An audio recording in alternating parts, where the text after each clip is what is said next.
A satellite providing internet service to a whole nation. In the void of space, nothing to worry about.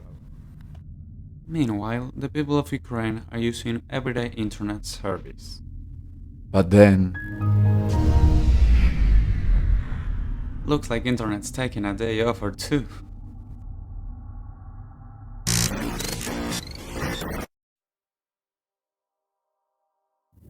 the date is March 17th of 2022. A distributed denial of service attack, DDoS, brings down the KASAT satellite, causing a huge loss in communications ahead of the Russian invasion. This is a single attack in cyber warfare, a facet of bellicose combat relatively new to the world. But what is cyber warfare exactly? Cyber warfare is the war on cyberspace. It is the use of technology and network tools to inflict collateral damage to the enemy. But why don't they just attack the enemy right away like they used to? The advantages of cyber attacks are many.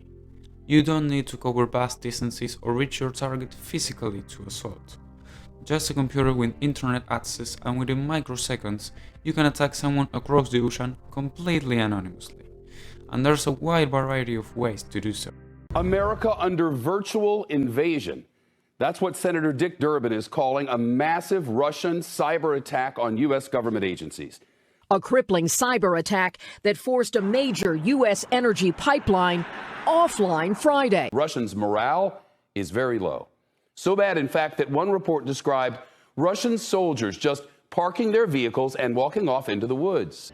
For the last 30 years, technology and communications have been growing increasingly fast, making our lives easier. We now find ourselves surrounded with these electronic devices, constantly interacting with them. This makes us vulnerable. We might not be targets ourselves, but our data surely is. You probably use WhatsApp to chat, Google to search online, Gmail for work, Instagram, TikTok, Twitter, Facebook, and the list goes on. These apps let us communicate, entertain ourselves, and keep up with the world around us, for free. Awesome, right? Well, this might be too good to be true. They are not exactly free. To cover up the cost, amongst many things, they run ads. We believe that we need to offer a service that everyone can afford, and we're committed to doing that. Well, if so, how do you sustain a business model in which users don't pay for your service? Senator, we run ads. I see. The purpose of advertisements is to find customers to sell products. In order to do so, they need data. All these platforms cross data to create a user profile and match the right person with the right ads. This means they know what you do, what you like, what you don't like, maybe even how you feel. Every click, every like, dislike, search, skip, fits a machine learning algorithm that gets to know more about you from day to day. You can even think of it as a big brother, though less dramatic and evil, definitely powerful enough to make us be more precautious. Have you read, at least once, the privacy policy of any of these apps? Let's read part of the TikTok one. This will frighten you out.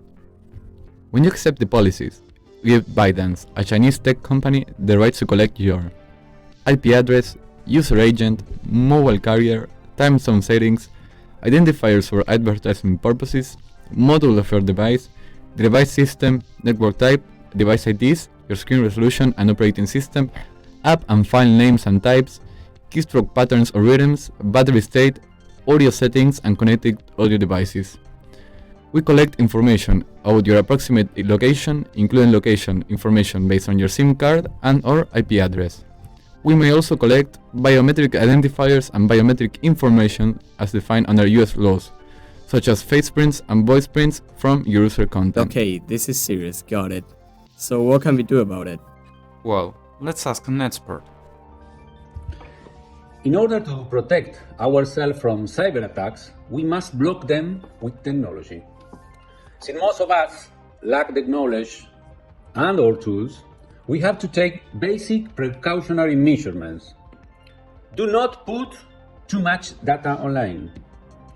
Ensure who you talk to are reliable sources. Have multiple strong passwords. A password manager might help.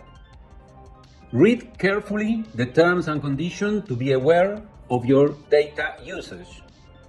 There are some pages that summarize them. Make regular backups of important information. To conclude, technology has become vital to us. The internet enables the world to stay interconnected. It is hard to imagine life without this. However, the solution is not deleting from our lives, but rather being aware and taking basic precautions so it doesn't become a problem. How can we achieve this in a broader scale? We believe education, especially on newer generations, has a key role to play here. As Steve Jobs once said, it's not a faith in technology, it's faith in people. The world is in our hands, and technology is just the gloves.